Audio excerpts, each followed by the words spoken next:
Amen. On va prendre ce chant qui dit « Quelle joie dans la maison du Père ». Et je pense que nous sommes dans la maison du Père. Et il y a de la joie dès maintenant. Et on va le louer ensemble. Yes. Allez, c'est parti. Oh, oh, oh, oh. Oh, oh, oh. Oh, oh, oh. Ensemble. Oh, oh, oh, oh. Oh, oh, oh. Oh, oh, oh. Encore. Oh, oh, oh, oh. Oh, oh, oh. Oh, oh, oh. Une dernière fois.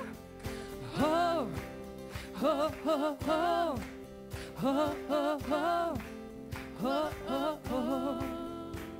Louons le Dieu qui était, adorons le Dieu qui est, glorifions le Dieu qui sera jamais.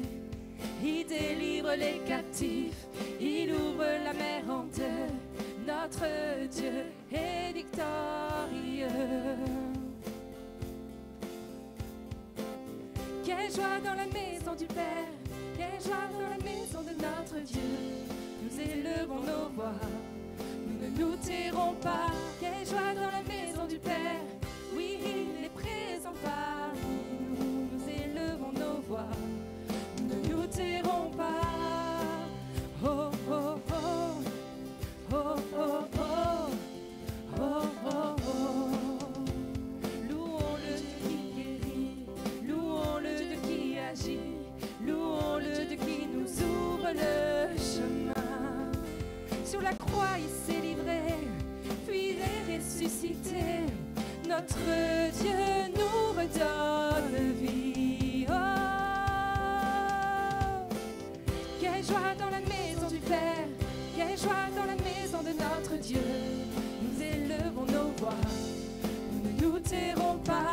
Quelle joie dans la maison du Père, oui, il est présent parmi nous. Nous élevons nos voix, nous ne nous tairons pas.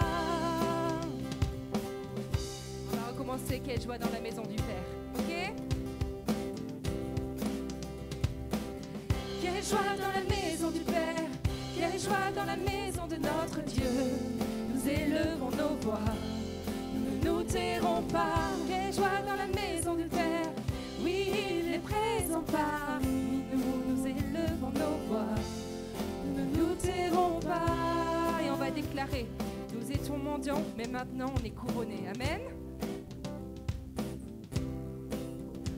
Nous étions mendiants, maintenant couronnés. Nous étions captifs, maintenant libérés. Nous sommes acceptés, pardonnés, par grâce rachetés. Que tes enfants, oh Dieu, te... Encore. Ok, on va déclarer ce matin. C'est pas facile, mais on va le faire. Nous étions mendiants, maintenant couronnés. Nous étions captifs, maintenant libérés. Nous sommes acceptés, pardonnés, par grâce rachetés. Que tes enfants, oh Dieu, te louent. Quelle joie! Quelle joie dans la maison du Père, quelle joie dans la maison de notre Dieu. Nous élevons nos voix, nous ne nous tairons pas. Quelle joie dans la maison du Père, qu'il est présent parmi nous. Nous élevons nos voix, encore. Nous ne nous tairons pas. Quelle joie dans la maison du Père, quelle joie dans la maison de notre Dieu. Nous élevons nos voix, nous ne nous tairons pas. Quelle joie dans la maison du Père, oui, il est présent parmi nous. Nous élevons nos voix, nous ne nous tairons pas. Ok, on va reprendre. Nous étions mendiants, nous étions mendiants, maintenant couronnés. Nous étions captifs, maintenant libérés. Nous sommes acceptés, pardonnés, par grâce rachetés. Que tes enfants, oh Dieu, te louent. Lève-toi, mon âme, et souviens-toi, oui, tout mon péché, tout mon péché, il l'a enterré. Ok, On va reprendre, lève-toi. Lève-toi, mon âme, et souviens-toi. Et souviens-toi, tout mon péché, oui, il l'a enterré. Ce n'est plus moi qui vis, c'est Christ qui vit en moi. J'étais mort, mais je suis passé de l'ombre à la lumière.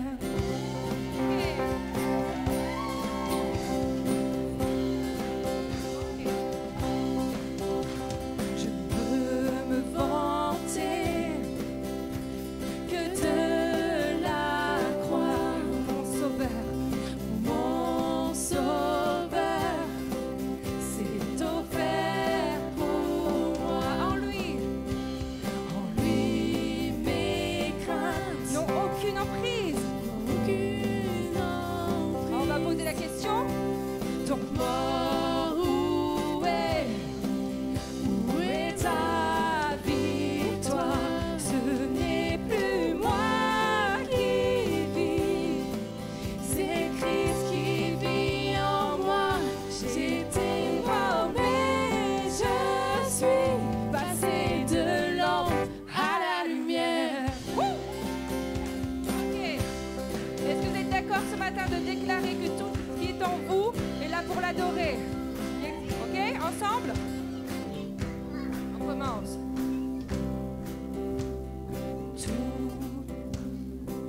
Tout en moi veut t'adorer.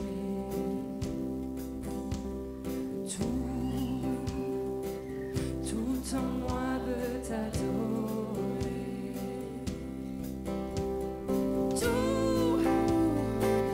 Tout en moi veut t'adorer.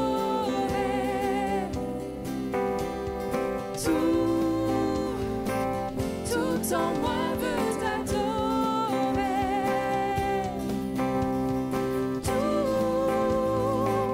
Tout en moi veut t'adorer.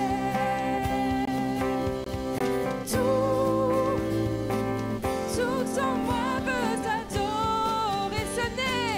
Ce n'est plus moi qui vis. Oui, c'est Christ qui vit en moi. J'étais mort, mais je suis passé de l'ombre à la lumière. Ok, on va reprendre que tout notre être peut l'adorer ce matin. Tout en moi veut t'adorer.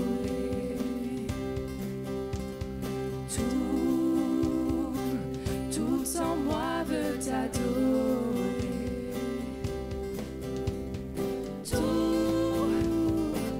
Tout en moi veut t'adorer. Une dernière fois ensemble. Tout en moi veut t'adorer. Ce n'est plus moi qui vis, c'est Christ qui vit en moi. J'étais mort, mais je suis passé de l'ombre à la lumière. On va reprendre, passer de l'ombre. Passer de l'ombre à la lumière. Et on déclare encore que nous sommes passés de l'ombre à la lumière. Passer de l'ombre à la lumière. Amen, Seigneur. Seigneur, ce matin, nous voulons t'adorer, nous voulons te louer, Seigneur, pour qui tu es, Seigneur. Merci parce que tu es venu nous chercher. Tu es venu chasser cette ombre, Seigneur, des fois qui nous entoure pour mettre ta lumière, Seigneur, dans nos vies. Oh, Seigneur, oui, élève ta voix, Église. Dis-lui combien tu l'aimes ce matin.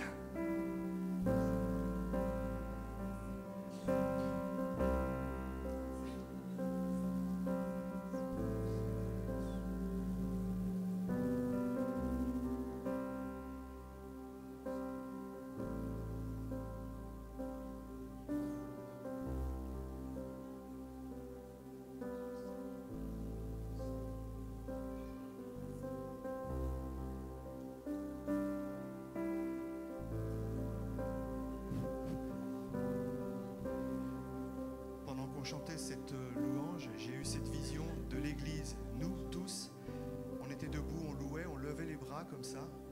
Et il y avait Jésus au-dessus de nous qui passait et qui touchait la main de chacun de nous. Et chaque fois qu'il touchait quelqu'un, on était rempli d'une lumière, on brillait de mille feux. Chaque personne était touchée, chaque personne qui louait le Seigneur avec un cœur vrai, avec une adoration vraie, était touchée par Jésus et brillait.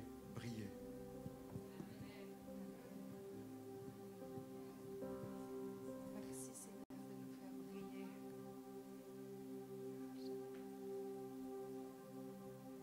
J'étais brisée, vide et sans espoir. Ta grâce m'a trouvé, m'a restauré.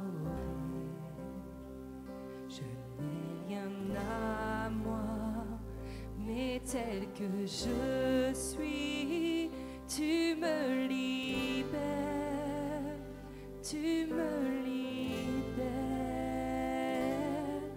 Grâce infinie de notre Dieu qui un jour m'a sauvé. Oh, j'allais errant de lieu en lieu quand tu m'as retrouvé. Et maintenant je vois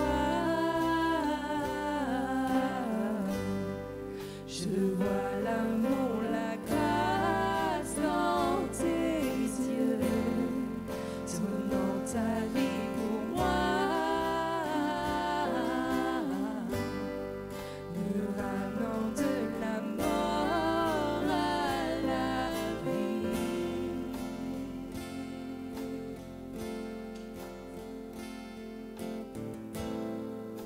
Seigneur, ce matin, on ne veut pas juste chanter des mots pour dire que c'est des mots, mais on veut vraiment déclarer ce que nous disons, Seigneur, parce que notre bouche crée des choses.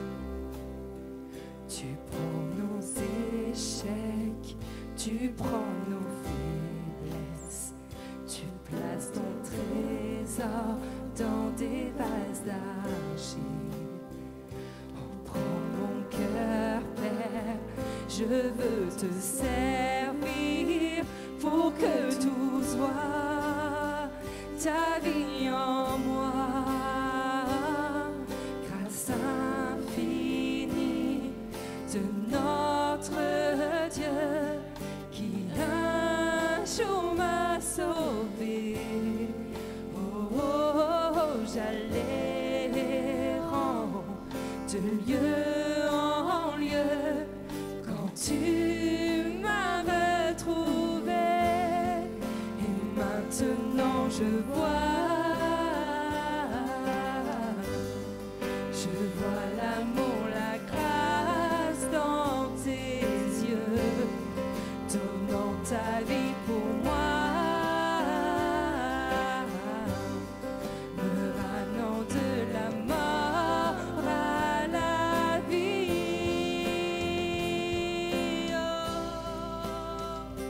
Oh, Seigneur, ta vie, ta vie.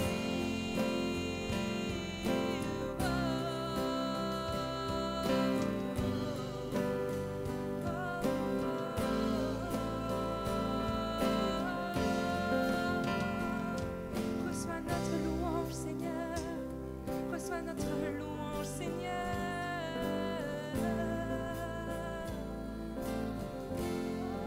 Oh, élève ta voix. Élève ta voix pour ton roi.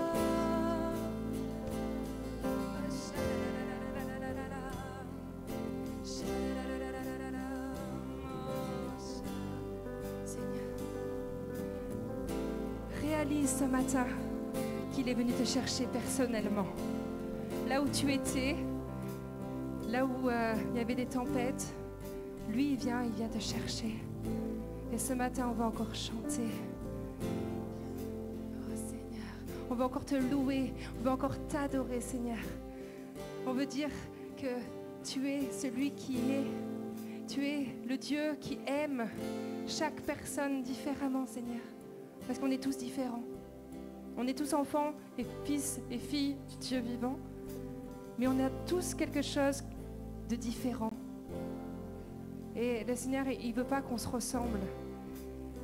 Et ce matin, il veut te dire, n'oublie pas que je t'aime et n'oublie pas que je viendrai te chercher n'importe où tu seras. Je serai avec toi. Amen. Amen.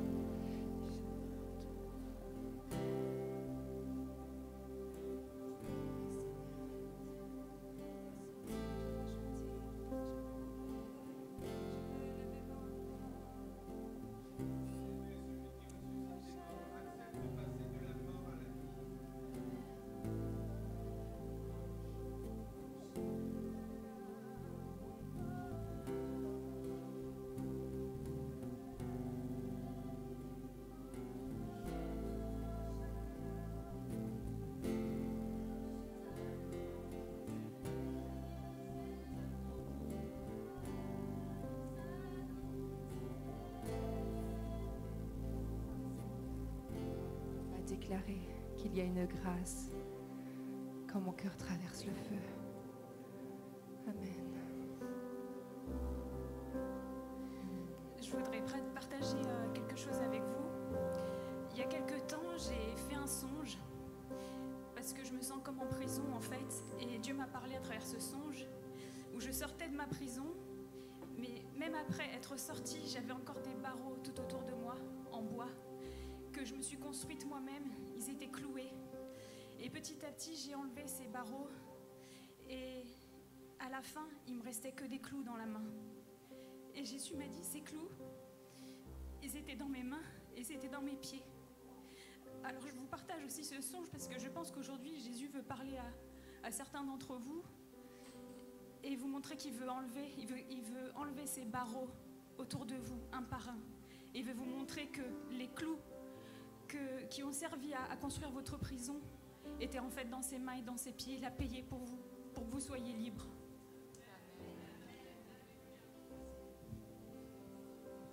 Oh, merci Seigneur. Qu'il est beau de voir des personnes comme ça qui viennent témoigner. Et Dieu, il vous utilise chacun. Il y a une grâce quand mon cœur traverse le feu. Une autre voix quand tout sombre autour de moi. Et quand je pense à la différence entre qui j'étais et qui je deviens, je sais que je ne serai jamais seule. Il était avec moi dans le feu. Là à mes côtés, il était présent dans la tempête, apaisant les mers. S'il m'arrive un jour d'oublier le prix payé pour moi, il y a la croix qui porte le poids d'un sauveur mort à ma place. Il est avec moi dans le feu.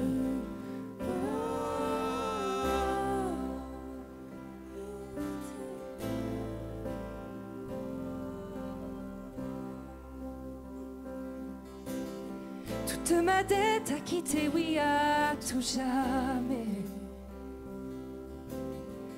Le péché n'a plus aucun pouvoir sur ma vie, sur ma vie. Et s'il m'arrivait de retomber entre qui j'étais et qui je deviens, quand bien même je ne céderai pas à ce monde. Et je sais que je ne serai jamais seule, car il est avec moi dans le feu. Là à mes côtés, il est présent dans la tempête, apaisant les mers. Et s'il m'arrive un jour d'oublier la puissance de sa grâce, il y a un tombeau qui est bien vide, et cette puissance vit en moi. Il est avec moi dans le feu. Oh,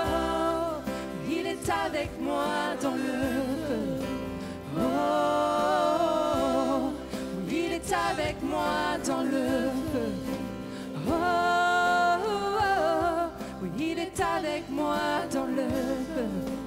Oh,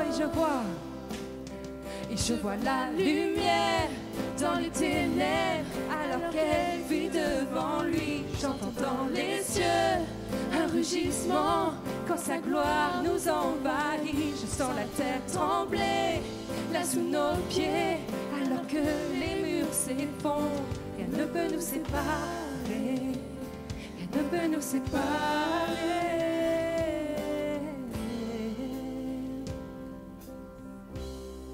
Rien ne peut nous séparer. Ah, Seigneur. Il n'y a aucun autre nom comme le nom de Jésus. Amen. Lui qui était, qui est, sera jamais. Donc peu importe ce qu'il adviendra, entre qui je suis et qui je deviens, je sais que je ne serai jamais seul. Il sera avec moi dans le feu, là à mes côtés. Il sera présent dans la tempête, apaisant les mers. Et s'il m'arrive un jour d'oublier sa bonté envers moi, je me réjouirai même dans l'épreuve, car je sais que tu es là. Et je vois la lumière dans les ténèbres, alors qu'elle brille devant lui. J'entends dans les cieux un rugissement quand sa gloire nous envahit. Je sens la terre trembler là sous nos pieds, alors que les murs s'effondrent. Rien ne peut nous séparer, rien ne peut nous séparer. Je vois la lumière dans les ténèbres, alors qu'elle Qui veut voir la lumière dans les ténèbres de sa vie? On entend dans les cieux un rugissement. Quand sa gloire nous envahit, je sens la terre trembler là sous nos pieds, alors que les murs s'effondrent. Rien ne peut nous séparer. Oui, rien ne peut nous séparer. Rien ne peut nous séparer.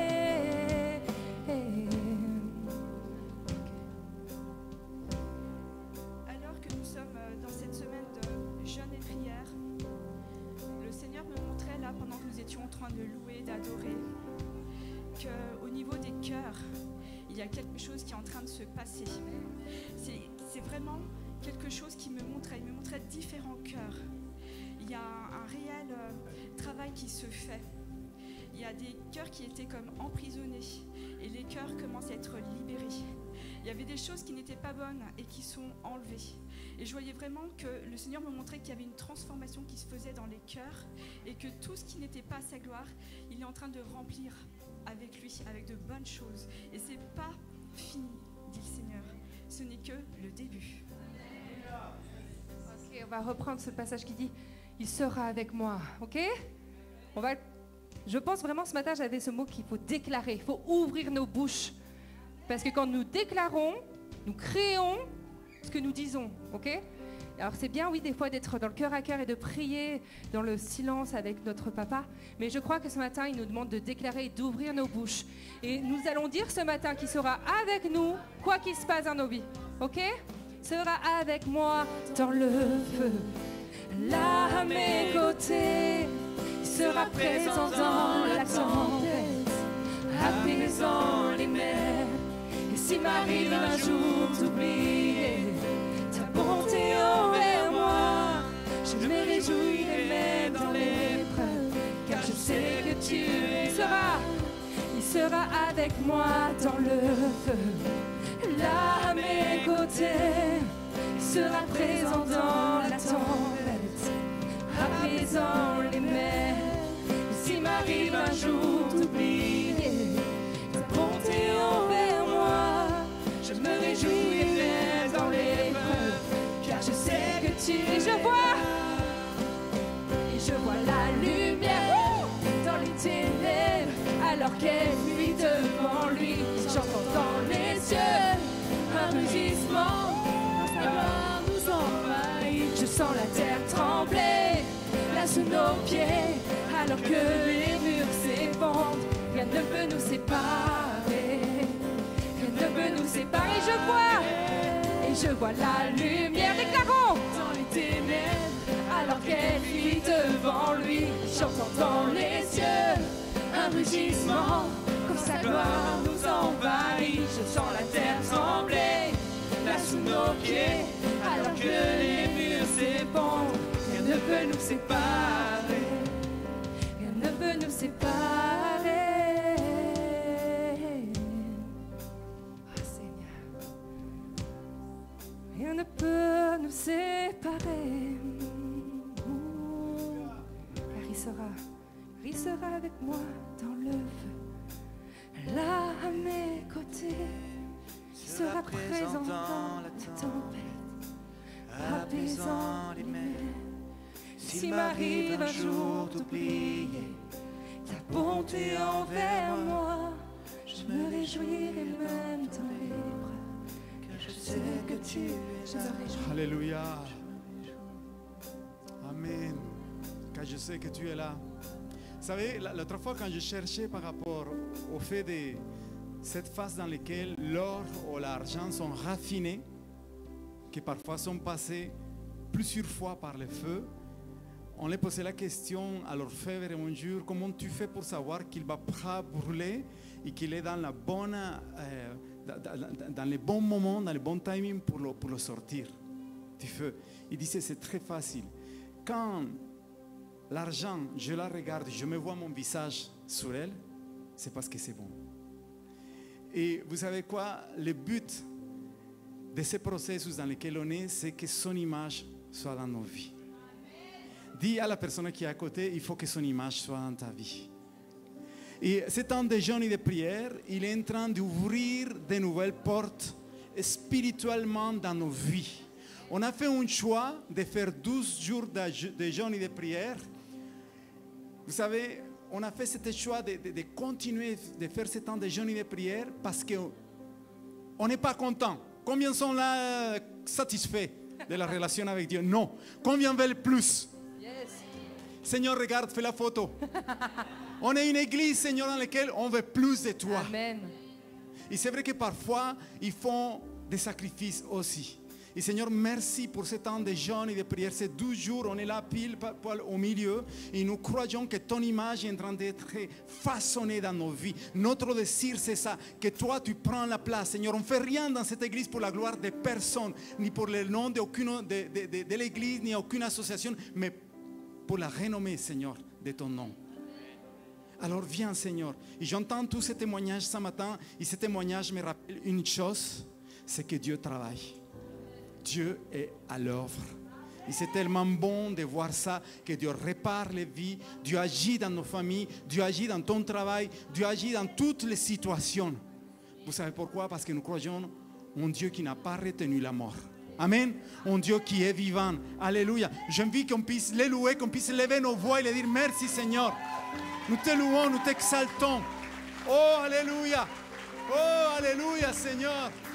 Merci parce que parfois ces temps de feu, ce sont des temps qui sont des privilégiés pour nous pour que ton image se voie dans nos vies. Alléluia.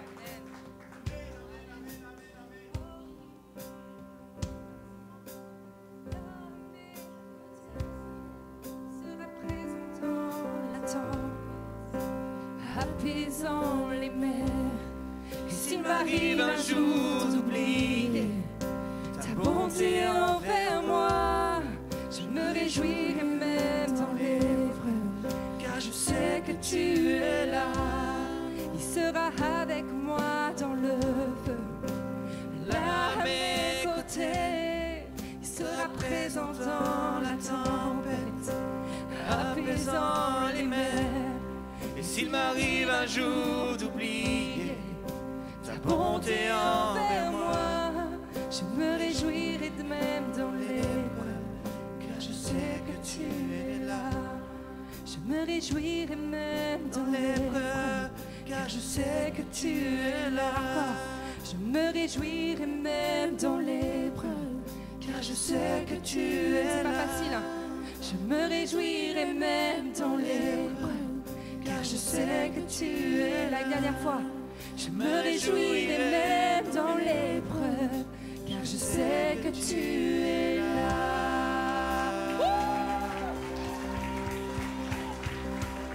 Amen. Alléluia.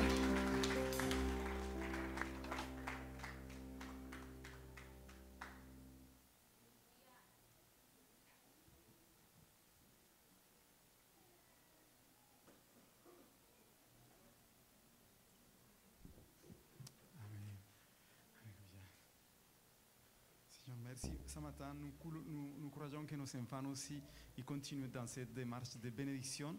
Ils sont accompagnés par qui? Voilà, il n'y a que des jeunes qui s'occupent des plus jeunes. Théa, Nora et Paul. On les encourage à ces jeunes qui sont là et qui en prennent les plus petits parce que pour eux, ça devient des modèles. Je suis très content de vous accueillir ce matin à l'église Acte, à toutes les personnes qui puissent nous voir sur les réseaux, à vous qui étiez là ce matin. Soyez bienvenus et tout au long de ces cultes, nous voulons aussi encourager les personnes qui ont fait le choix de dire je ne vais pas rester dans l'étape de croyant, mais je vais être un disciple. Viens Nathalie. Et c'est pour ça que chaque dimanche, on encourage les personnes. Tu voulais... Je fais les annonces? Non, on le fait, on enchaîne. Alors on fait tout de suite, on remet. Alors vous savez qu'il y a plusieurs personnes ici qui suivent des formations en individuel. Et d'ailleurs j'ai des diplômes, enfin des certificats que je n'ai pas préparés. Donc je sais, il y a Philippe, il y a Julie aussi. Mais celui-là, c'est celui de Cécile. Alors viens Cécile, on t'encourage. Bravo à toi.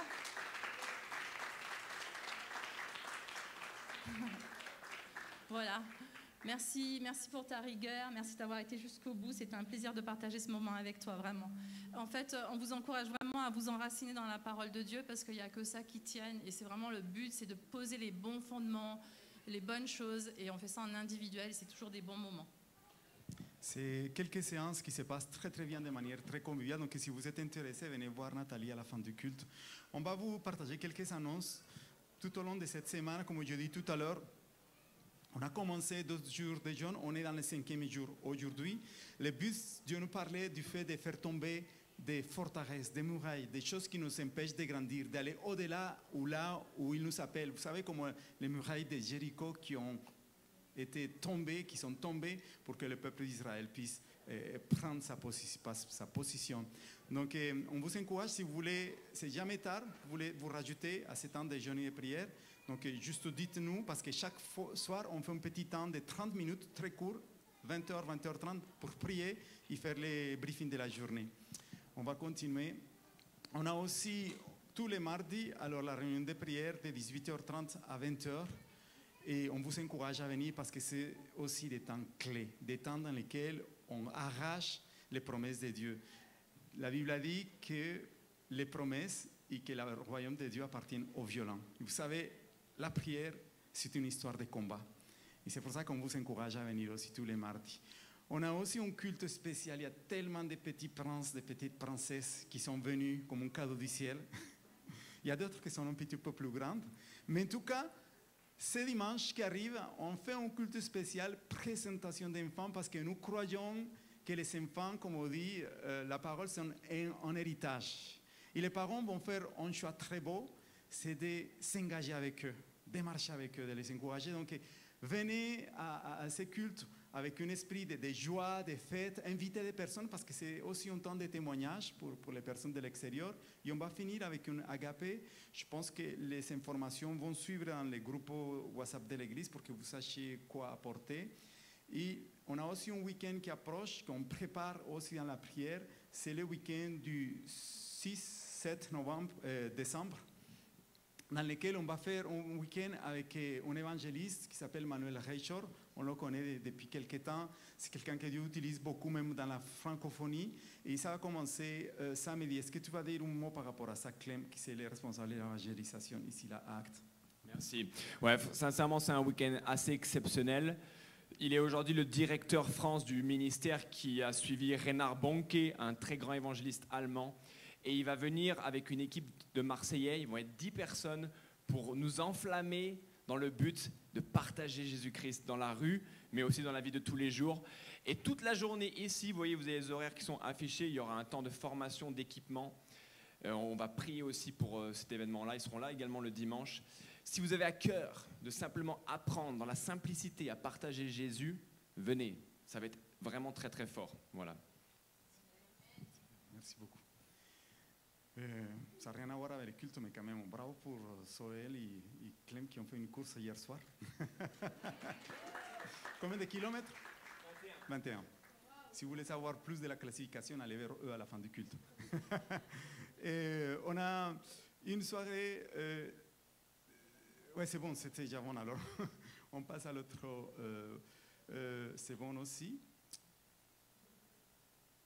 Voilà. On est en plein projet de la soirée de Noël, Noël solidaire. Et c'est bon, il y a un bon signe parce qu'il y a quelques cadeaux qui sont déjà là. Là, on va clamer cette première boîte qui est là comme un signe, la personne qui l'a portée, comme un signe de la première semence qui va porter beaucoup plus d'autres semences qui vont venir. Et il est écrit là, je pense que notre défi c'est 100 cadeaux, 100 boîtes. Et du coup, il y a 4 ou 5 petites choses qu'il ne faut jamais oublier de mettre dans ces boîtes. Vous savez là, sinon vous faites une photo et comme ça vous savez quoi mettre. Et spécifiez bien si c'est ce qui est à l'intérieur, c'est pour filles ou garçons. Comme ça, on sait comment le donner. Et c'est ça qui est important. On travaille aussi avec l'équipe Louange, avec Georges. Ils sont en train de travailler sur une surprise pour ce samedi 20 décembre, dans lequel il y aura aussi des chants de Noël, une chorale. Ça va être extraordinaire. Je pense même que les enfants vont sûrement participer. Ça, c'est beau parce qu'on élargit la participation. Et on finira, comme d'habitude, avec une soirée avec des spécialités de Noël. Je pense que je finis avec une annonce en disant que Dieu est toujours fidèle et que ce n'est pas juste un petit mot comme ça, mais vraiment, je le dis souvent ça, faisons de la générosité un style de vie. L'Église Acte est là aujourd'hui grâce à vos dons, grâce à vos dîmes. Et on continue à vous encourager à participer. Si vous n'avez pas encore le RIB, vous pouvez nous le demander, on vous l'envoie en photo. Sinon, il y a la boîte là qui est là pour que vous puissiez participer à la fin du culte. Et je vais laisser ce temps de partager la parole de Dieu. À la fin, on va prendre le temps des saintes scènes. Je pense que ça ira en accord avec le message qui va être partagé là avec Pasteur Nathalie. Je voudrais qu'on puisse l'encourager. Je te laisse la parole, Nathalie.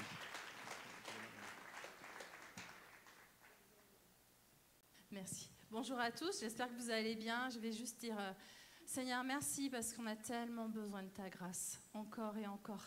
Alors je prie vraiment que tu nous révèles encore plus ta grâce ce matin. À chacun de nos cœurs, viens nous parler. On veut te connaître, on a soif et faim de toi, Jésus. Alors parle encore et encore à nos cœurs. Alors moi, je suis super encouragée parce que ce matin, dans les chants, il y avait déjà ce sujet de la grâce.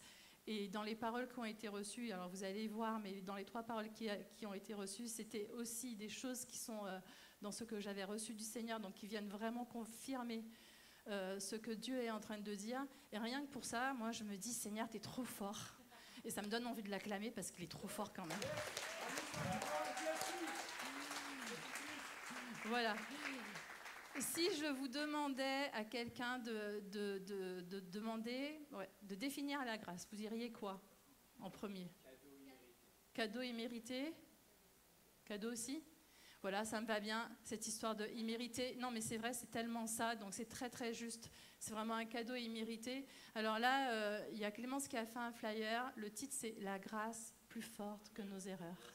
Parce que la grâce est tellement plus forte que tes erreurs. Peu importe ce que tu fais, la grâce est encore plus grande. Donc merci Seigneur pour cette grâce qui est plus forte que nos erreurs. Et dans ce flyer, vous voyez, il y a un cœur. Et le cœur, il est recousu. Parce que je crois que des fois, nos cœurs, ils sont tellement abîmés à cause des choses qu'on a vécues dans la vie.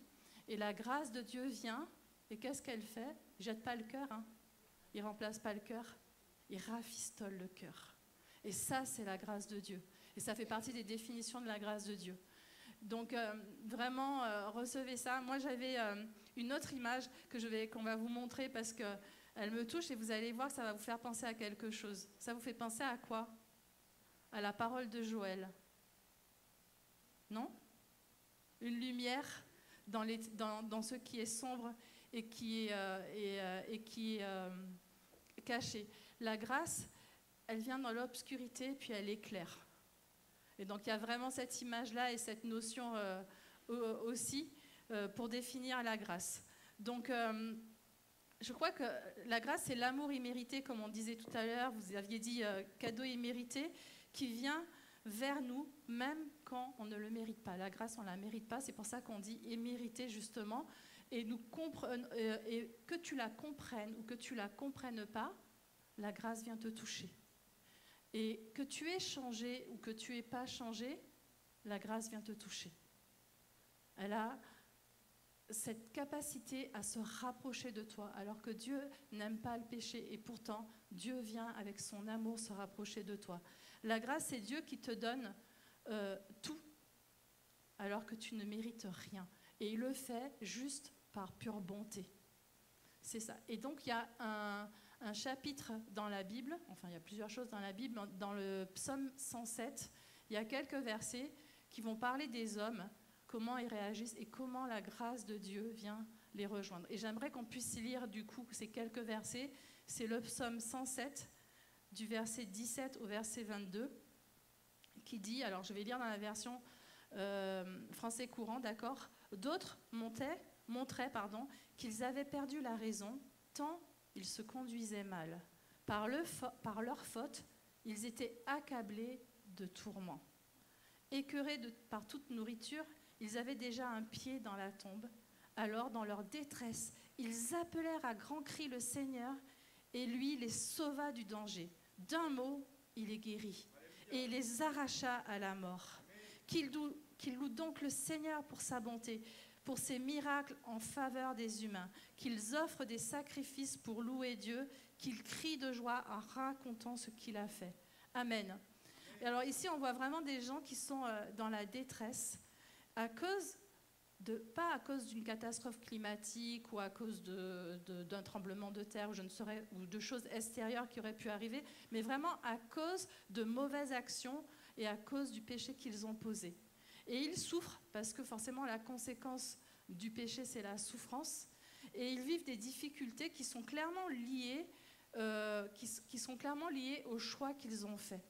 Et des fois, on fait des choix qui nous rendent malheureux, qui nous rendent tristes, comme dit ce verset. Mais malgré leur faute, la grâce de Dieu a toujours le dernier mot. Amen. J'espère que ça vous encourage. Et Dieu vient dans ce passage comme celui qui guérit les cœurs, comme celui qui sauve. Alors comment il le fait? Et dans le verset, il est dit, en envoyant sa parole pour restaurer ceux qui se tournent vers lui. Il envoie sa parole et il vient te guérir. Et il les transforme, c'est la parole que donnait Michel aussi sur la transformation. Et il les transforme, il transforme la détresse en délivrance. Il n'y a que Dieu qui fait ça. Alors, elle sert à quoi la grâce? Et elle est pour qui la grâce? Pour nous. Elle est pour les pécheurs, elle est pour ceux qui chutent. Elle est pour ceux qui chutent, pour ceux qui fautent. Ça vous arrive?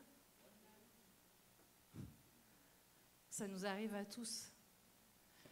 Donc la grâce, elle est vraiment pour chacun de nous et pour nous tous.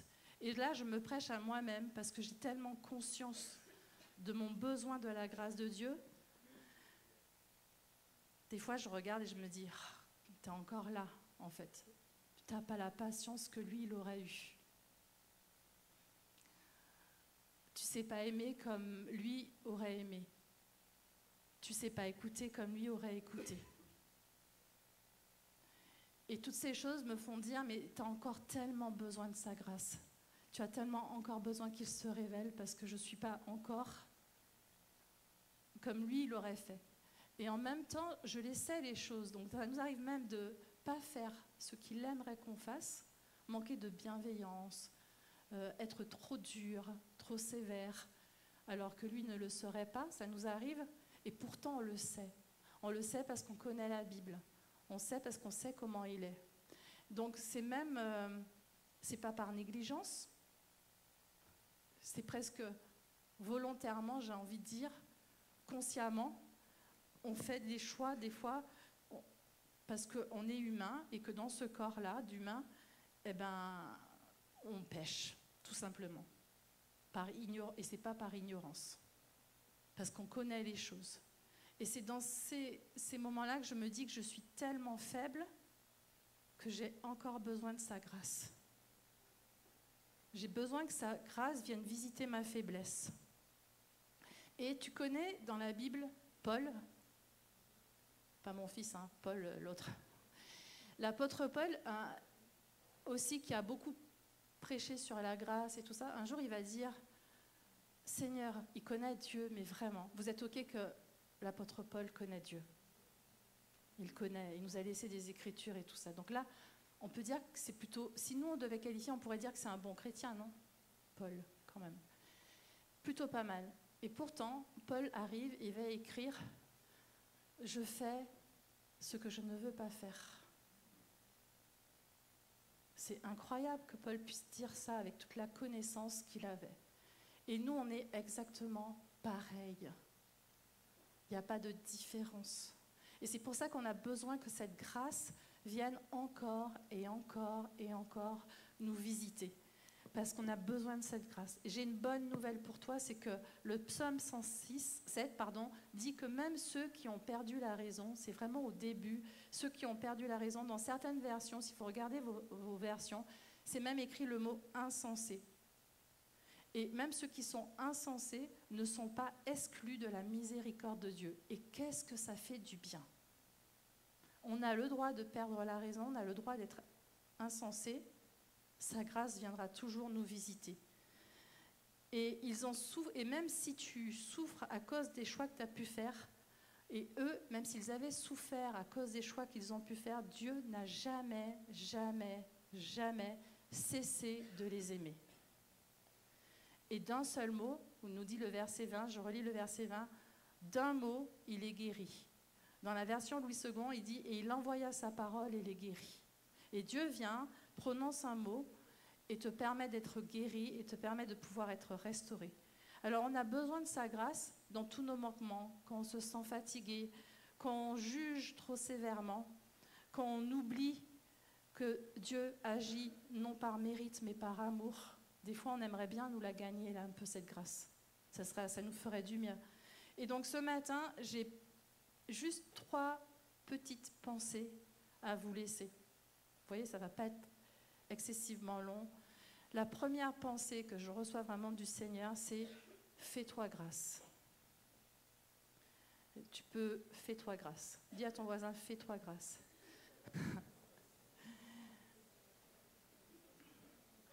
Et là, c'est le verset 17. « D'autres montraient qu'ils avaient perdu la raison, tant ils se conduisaient mal par leur faute, ils étaient accablés de tourments. » Alors, des fois, on a des mauvaises habitudes et notre péché, comme je disais tout à l'heure, nous rend malheureux et on se fait mal à nous-mêmes.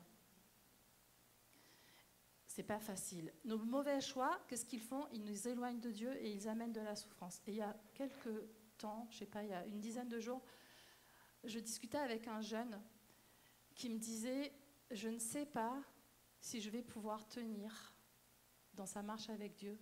Je ne sais pas si je suis capable de tenir, d'aller jusqu'au bout. » J'ai trouvé ça dur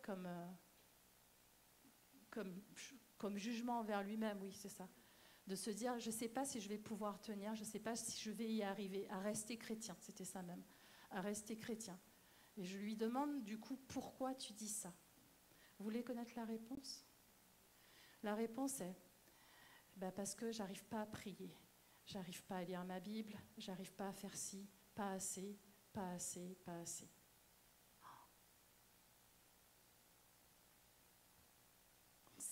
C'est dur, non?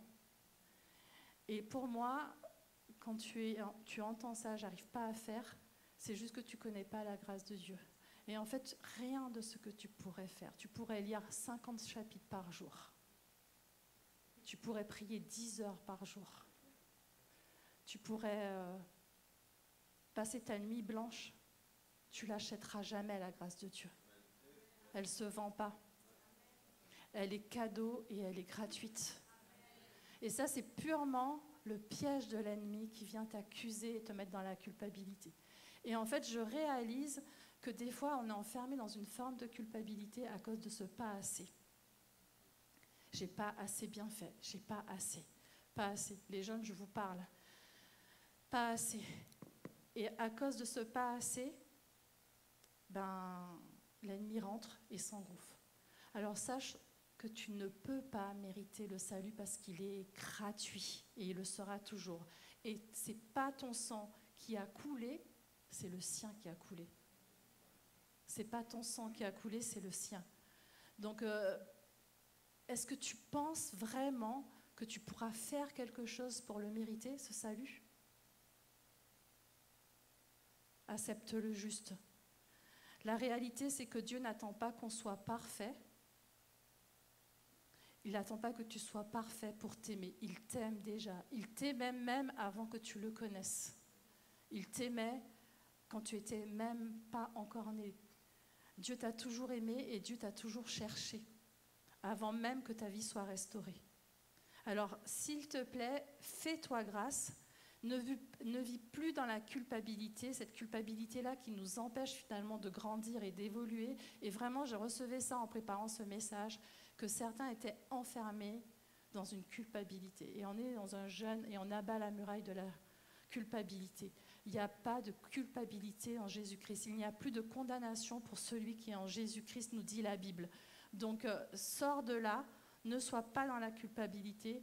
Tous ceux qui se sentent coupables ce matin et qui disent pas assez, que ça soit brisé dans le nom de Jésus. Et en même temps, attention, je dis ça sans minimiser le péché. Ok? Parce qu'il faut toujours équilibrer. Donc, je ne minimise pas les erreurs qu'on peut faire. Ce n'est pas ce que je suis en train de dire, ne dites pas le contraire. Il n'y a pas de grâce à bon marché non plus. Et on n'abuse pas de la grâce. Ok, là, je rééquilibre. Pourquoi? Parce que la Bible nous dit qu'on ne se moque pas de Dieu. Son prix à la croix a été hyper douloureux, mais vraiment. Il a vraiment souffert. Pensez-y. À cause de notre péché. Ça serait du mépris de ne pas considérer son sacrifice. Donc, on ne se moque pas de Dieu. Mais Dieu sait à quel point, et donc Dieu sait à quel point je suis attachée à la sanctification. Je pense que vous le savez aussi, souvent on parle de la sanctification. Et c'est important. Alors finalement, dans cette histoire-là, c'est pas parce que je cherche Dieu que je suis sauvée, c'est juste parce que Dieu est venu me chercher, c'est son amour. Mais ce qui se passe, c'est que plus la grâce de Dieu est révélée, plus je prends conscience de sa grâce de Dieu, plus j'ai envie de passer du temps avec lui, plus j'ai envie de prier, parce que quand je prie, je passe un moment avec lui et j'aime ces moments avec lui. Plus je lis la parole de Dieu, plus je me régale, parce que plus je le découvre. Au travers de la parole de Dieu, je sais qui il est et il se révèle dans ma vie.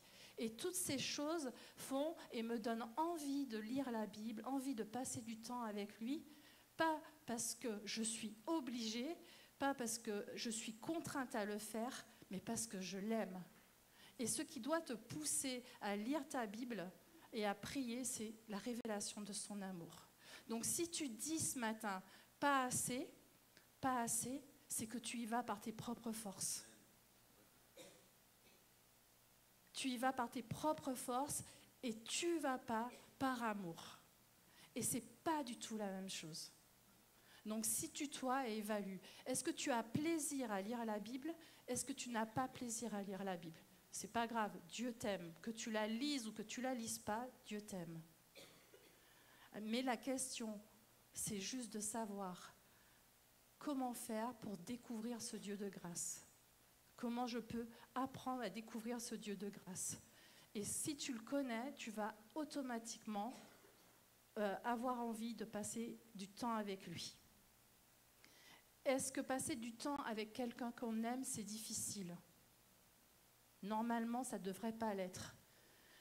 Et si tu réponds que c'est dur, c'est ce que je disais, c'est que tu n'as pas encore pleinement découvert la grandeur de sa grâce. Alors on est tous en chemin, on a des niveaux de compréhension, etc. Et ce matin, c'est vraiment une invitation, mais accepte sa grâce. Reprends, souffle et repars avec lui. Et ne reste pas prisonnier, les barreaux de la culpabilité, de ces choses qui t'enchaînent, parce que les clous, c'est lui qui les a reçus. Et ça, c'était la première pensée que je vous laissais. La deuxième chose, c'est fais grâce aux autres. Je me fais grâce, je fais grâce aux autres. Dis à ton voisin, fais grâce aux autres. Amen. Fais grâce aux autres. Là, on revient on était à la conférence avec Foursquare, la fédération, et puis Dan Lucero, avec qui je parlais en aparté. Il n'a pas arrêté de dire, alors j'ai retenu, vous allez m'entendre dire ça tout le temps, je le dis là depuis que je suis revenue de la conférence, beaucoup de grâce, il disait. Et ça m'a profondément marqué, et ça m'a parlé, et je crois qu'on a besoin de faire beaucoup de grâce à l'autre. Beaucoup de grâce. Parce que même si je comprends qu'on ne peut pas donner la grâce, on ne peut donner la grâce que si on la vit. Je peux donner la grâce que si je la vis. Sinon, c'est compliqué. Alors, Seigneur, s'il te plaît, aide-moi à la vivre encore plus, parce que finalement, je m'aperçois que je n'arrive pas tout le temps à la donner. Du coup, c'est bien qu'il y a quelque chose qui n'est pas encore complètement révélé. Mais Seigneur, viens nous révéler ça pour que je puisse la donner autant que je la reçois. Et Matthieu 10, verset 18 nous dit, je vais lire, « Vous avez reçu gratuitement, donnez gratuitement. Vous avez reçu gratuitement, donnez gratuitement. » Alors Dieu me fait grâce, Dieu nous fait grâce. Donc Seigneur, aide-moi à traiter les autres avec la même grâce que tu me donnes. C'est vraiment ma prière, qu'on puisse traiter les autres avec la même grâce que nous recevons de lui. Au verset 20 du psaume 107, il dit « On voit Dieu qui envoie la parole et les guérit ». C'est ce que Dieu fait. Il vient avec une parole qui nous restaure. Et si Dieu nous retirait la grâce au moindre écart, je pense qu'aucun de nous en serait assis ici ce matin. Personne ne pourrait être là ce matin s'il nous retirait sa grâce au moindre écart. Ça a l'air logique, n'est-ce pas? Donc il serait incohérent finalement de vouloir la grâce de Dieu, de vouloir son pardon, de vouloir qu'il soit patient envers nous, de vouloir sa miséricorde, de vouloir de lui, mais finalement de refuser de l'accorder à l'autre. C'est pas logique. Et quand nous faisons grâce, finalement, qu'est-ce qui se passe? Quand tu fais grâce à l'autre, tu témoignes de ce que Dieu a fait dans ta vie. Tu témoignes de qui il est, parce que tu agis comme lui, il agit. Et finalement, on est en train de devenir le reflet de son cœur. Nous tous qui reflétons. On devient le reflet de qui il est. Donc si la grâce t'a été révélée, alors elle doit couler au travers de toi, parce que la grâce, elle coule. Et Dieu veut, pour ta vie, que tu sois un canal de cette grâce-là, un canal de la bénédiction de Dieu, et pas un miroir de jugement. C'est pas la même chose. Donc faisons-nous grâce. Je suis sûre que si je demandais la question à plusieurs personnes, est-ce que vous avez déjà eu la grâce de quelqu'un, le bien que ça vous a fait? Moi, j'ai vécu ça en fait. On était très jeunes. Avec Octavio, on s'occupait du groupe de jeunes qui avait grandi de façon vertigineuse. Et ça nous avait complètement dépassés. On n'était tellement pas préparés et tout ça. Et l'église où on était à Montpellier était super contente évidemment de cette jeunesse qui adorait Dieu et qui faisait des choses et tout ça. Par contre, en parallèle, c'était génial ce qu'on vivait dans le groupe de jeunes, mais vraiment, le Seigneur était juste incroyable et il nous dépassait. Par contre, au niveau famille personnelle, financièrement, c'était vraiment la catastrophe. Mais quand je vous dis la catastrophe, c'était la catastrophe, quoi. Au point où je devais appeler mes parents pour essayer de m'aider un peu financièrement parce que sinon on coulait. Et puis Annabelle venait de naître. Et sous la pression financière, que je n'excuse pas, hein, parce que l'Éternel est mon berger, je ne manquerai de rien. Mais à cette époque-là, Annabelle venait de l'être, je ne l'avais pas totalement compris, j'avais compris partiellement. Donc elle a 23 ans, vous comprenez, ça fait... Voilà. Et à ce moment-là, on est paniqué, vraiment paniqué. Et puis on décide de faire un choix, mais qu'on va regretter, mais je ne vous dis même pas à quel point. J'en ai pleuré pendant 2 ans. Et on fait un choix qui va avoir des conséquences finalement sur ce groupe de jeunes. On va décider de partir parce que les raisons professionnelles et tout ça. Et puis, mais on va très rapidement se rendre compte qu'on a vraiment fait une bêtise. Et donc, comme c'était logique, au bout de 3-4 mois, on décide de demander pardon. Et on prend un billet d'avion juste pour aller demander pardon quand même. On passe au micro, et puis là, on est là. Et on dit, on vous demande pardon parce que c'était pas correct. On vous demande pardon parce que c'était pas juste. On vous demande pardon parce qu'on vous a lâché. On vous demande pardon parce que vous avez cru en nous et on a été faibles. Je n'oublierai jamais ce jour-là, je vous assure. Hein. Ça a changé ma vie. Donc, ça a changé ma vie. Le pasteur, du coup, qui nous formait, il vient et il me dit, tu es pardonné. Et j'étais vraiment pardonnée. C'était pas des mots, c'était une vérité. J'étais vraiment pardonnée. Vraiment. Je ne comprenais pas pourquoi il me pardonnait. Moi, j'avais grandi dans un environnement où je te pardonne, mais je ne travaille plus avec toi, je ne veux plus rien avoir à faire avec toi. Ça, c'était mon environnement, c'était ma culture d'église. Voilà, à la dure. Hein. C'est OK, t'es pardonné, mais ailleurs. Hein. Et moi, il me dit le contraire. Vous vous rendez compte le truc, là? Non, mais... Donc déjà, il fallait que j'accepte que quelqu'un puisse dire ça. Un être humain me dit ça. Quand même, on n'avait pas été correct, limite. Et j'aurais préféré avoir, limite, une sanction, de sentir, etc. Et en fait, il m'a vraiment pardonné et il me prouvait que j'étais pardonnée. Pendant 2 ans, il me prouvait que j'étais pardonnée. Et moi, pendant 2 ans, je ne me suis pas fait grâce. Fais-toi grâce. Je ne me faisais pas grâce parce qu'il fallait que... Je m'en voulais tellement, tellement, j'en ai mis 2 ans à m'en remettre. 2 ans, c'est long. Maintenant, je sais mieux me faire grâce. C'est pour ça que c'est important, la grâce, qu'on peut se faire les uns envers les autres. Et c'est pour ça que je vous raconte ça, parce que ça fait partie de mon témoignage. Et c'est vraiment une leçon que j'ai apprise à ce moment-là. Alors, j'y arrive pas toujours, honnêtement. J'essaye d'apprendre et de le faire par la grâce de Dieu. Mais du coup, il s'appelait Philippe Jauré, il s'appelle toujours Philippe Jauré. Et pour ceux qui le connaissent, et franchement, quelle leçon il m'a appris. Il m'a appris de précieuses et tout ça. Et c'est pour ça que je nous encourage à faire grâce, à nous faire grâce les uns les autres, parce que c'est ce que Dieu veut. Et donc, Éphésiens 4, verset 32 dit « Soyez bons les uns envers les autres, compatissants, vous pardonnant réciproquement comme Dieu vous a pardonné en Christ. » C'est ce que le Seigneur nous demande. Donc, beaucoup de grâce. Quand tu fais grâce à quelqu'un qui a failli, alors à ce moment-là, parce que tu as fait grâce à quelqu'un qui a failli, l'Église devient un lieu de guérison et de restauration. Et c'est ça l'Église que Dieu veut. Et ma prière, c'est qu'on puisse devenir cette église qui sait se faire grâce les uns aux autres. Et la dernière chose qui a été dite aussi dans les paroles ce matin, et que j'aimerais que vous reteniez, donc fais grâce, fais-toi grâce, fais grâce à ton prochain. Et puis la grâce, elle a un pouvoir. Vous savez, c'est quoi le pouvoir de la grâce? Elle nous transforme. Elle nous transforme, la grâce. Donc la grâce a le pouvoir de te transformer.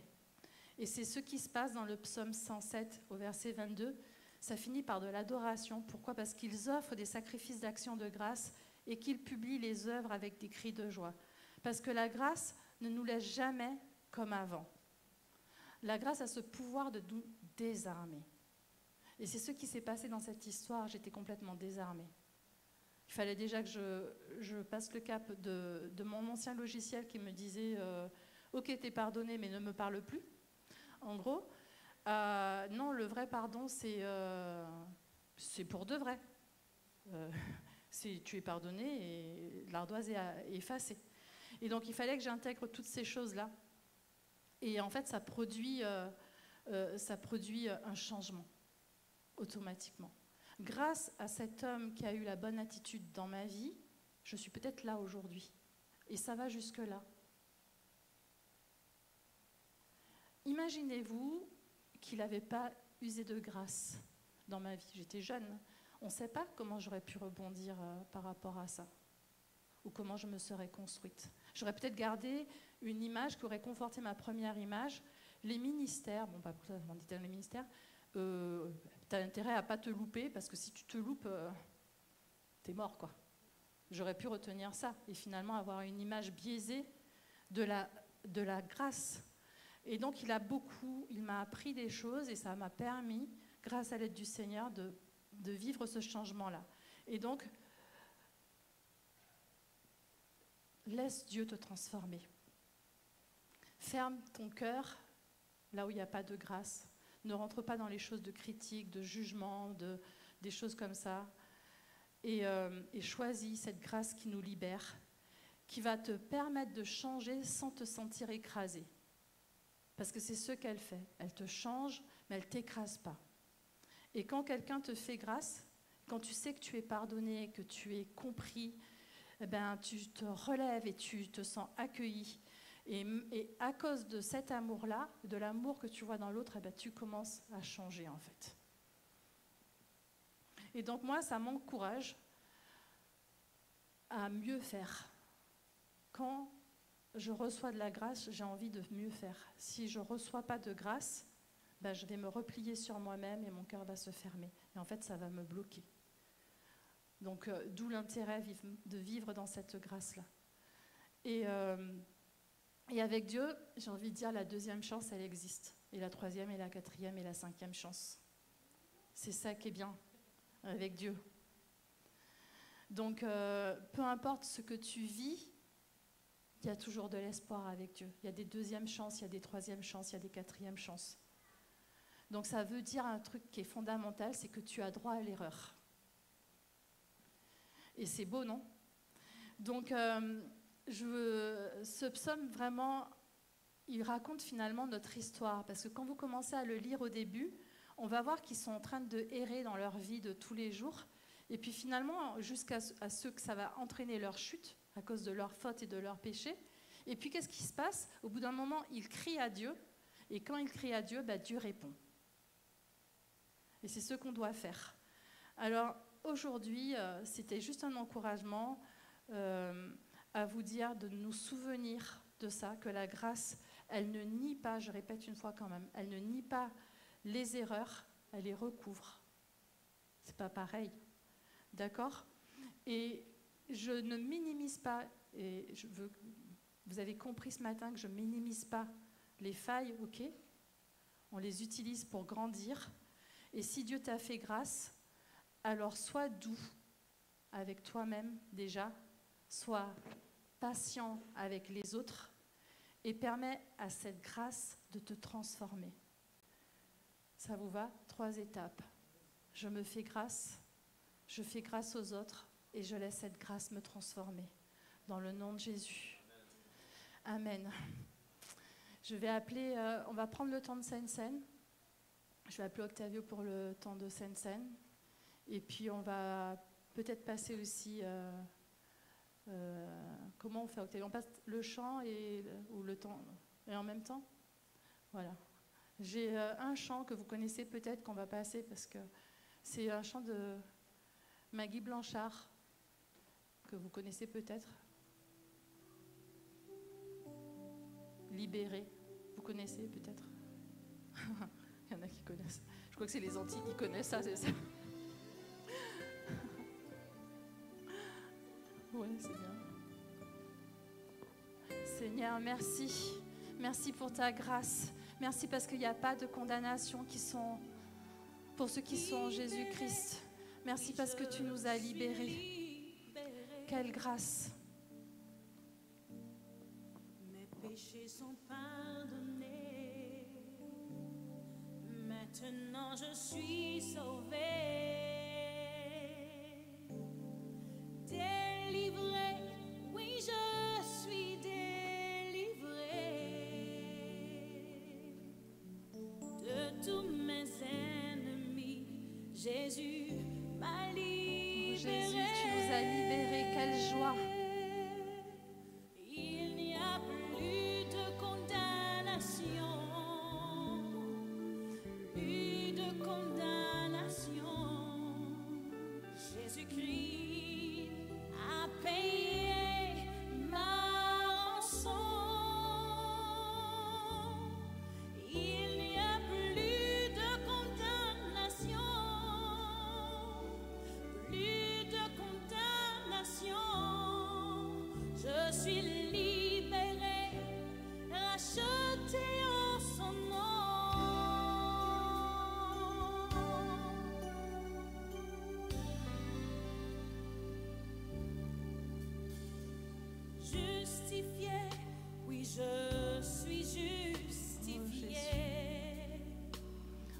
Amen. Approuvé, Jésus, c'est toi qui nous justifie. Jésus l'a enlevé.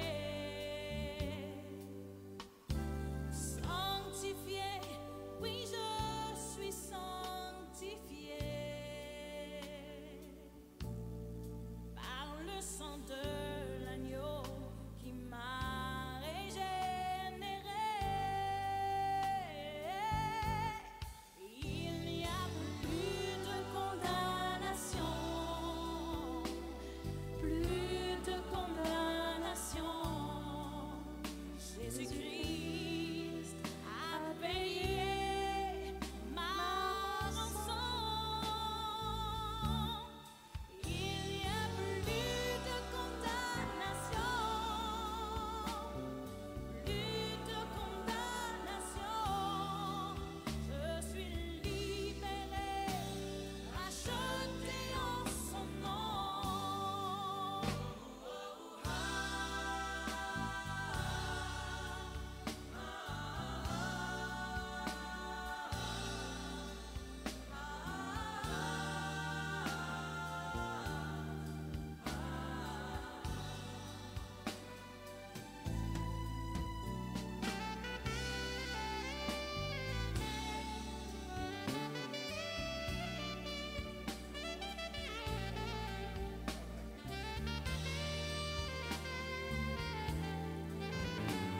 Amen, Seigneur.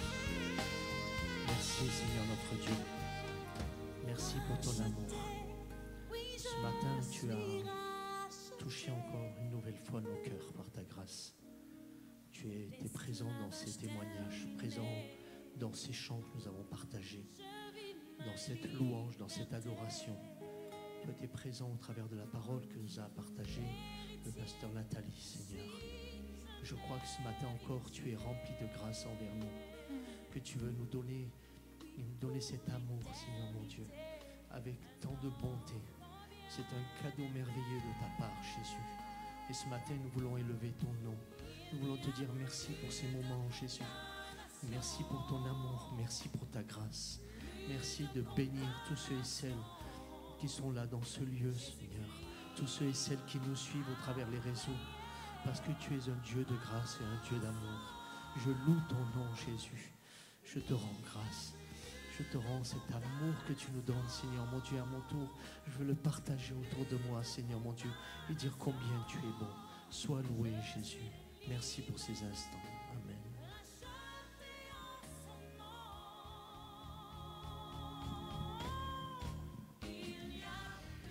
À la fin de la dernière louange ce matin, j'ai eu cette pensée. Je me suis dit, je ne vais pas revenir devant une deuxième fois parce que ça va faire trop. Mais je crois que Dieu est plus fort que moi. Il me renvoie et il me dit, dis-le. La pensée, elle est simple. C'est, si je suis avec toi, avec vous tous, si je suis avec toi, qui peut être contre toi? Et le Seigneur disait, médite cela et grave-le dans ton cœur.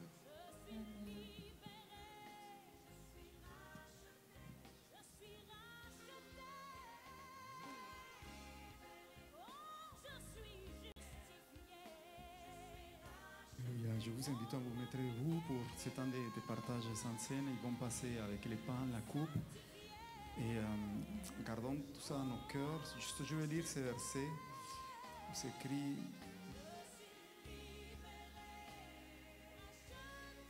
Celui qui Dieu a destiné à être par son sang une victime expiatoire pour ceux qui croient, il démontre ainsi sa justice puisqu'il avait laissé impunis les péchés commis auparavant à l'époque de sa patience.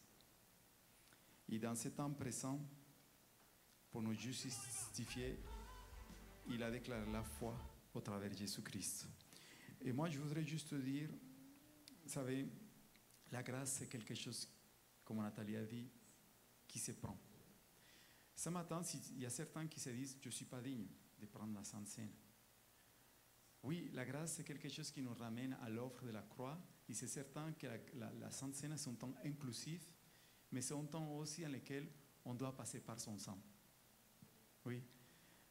Pour qu'on qu'on soit justement inclusif dans ces temps dans lesquels on se dit, je suis digne de prendre le pain et la coupe, pas par ce que je fais ou ce que je laisse de faire, mais parce qu'il m'a justifié. Mais s'il y a des choses que je dois remettre devant lui ce matin pour lui dire, Seigneur, plus jamais ça. Je veux que tu me donnes et que tu me donnes cette grâce pour que je puisse aller beaucoup plus loin de mes limites. Donc prenez cette sainte scène, merci, et passez comme un temps dans lequel tu t'es remis devant Dieu. Merci. Amen, alléluia. Il nous a rendus propices. Vous savez, dans la vie, parfois, il y a des doctrines. Et il y a une doctrine, c'est la doctrine de la propitiation. Écoutez ça, la doctrine de la propitiation, elle se trouve là en Romains 3, à partir du verset 24. C'est une parole, c'est une doctrine qui parle que Dieu a rendu l'homme, vous et moi, propice. Accepté. C'est-à-dire, malgré que quand tu te regardes dans le miroir tous les jours et tu te dis, je suis réprobé, je suis, comme Nathalie disait tout à l'heure, je ne suis pas à la mesure, je ne suis pas assez. Dieu, il t'a rendu propice. Vous savez pourquoi? Parce qu'il voit Christ, il voit le Christ en toi. Alors ce matin, prends ce pain et cette coupe en te disant, Dieu voit le Christ en moi. Et parce que Christ en moi, mes pensées, mes comportements, mon attitude, toutes les choses qui sont dans ma vie, Seigneur, prends la place. Prends la place. Seigneur, guéris pendant qu'on prend ces pains qui représentent ton corps.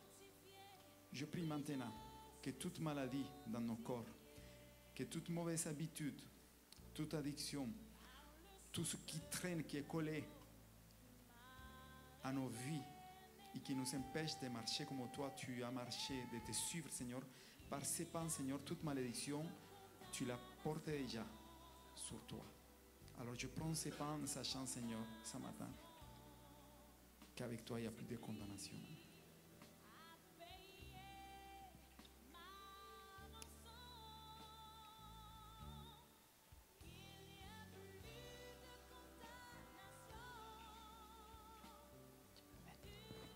La coupe que nous prenons pendant le temps de Sainte Seine, c'est une coupe que l'on appelle aussi la coupe de la bénédiction, la coupe de l'alliance.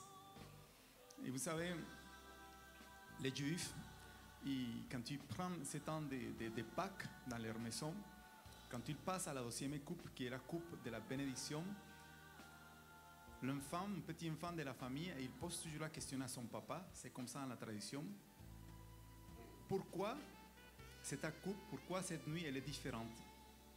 Et là son papa va les rappeler, parce que nos ancêtres ont été libérés de l'Égypte. Il rappelle ça. Et ce matin, par cette coupe de la bénédiction, nous pouvons dire que Jésus-Christ nous a donné le droit de passer à une nouvelle alliance, quitter l'Égypte, quitter l'ancienne manière de vivre, quitter toute forme d'esclavage. Et on prend cette coupe au nom de Jésus-Christ parce que Seigneur, tu nous purifies. Amen. Alléluia. Merci Seigneur.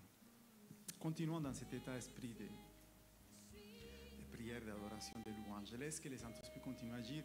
Nous bénissons les personnes sur les réseaux. On va finir les cultes dans les réseaux parce que il est tôt, je voudrais juste rester un petit moment avec vous avant midi pour prier.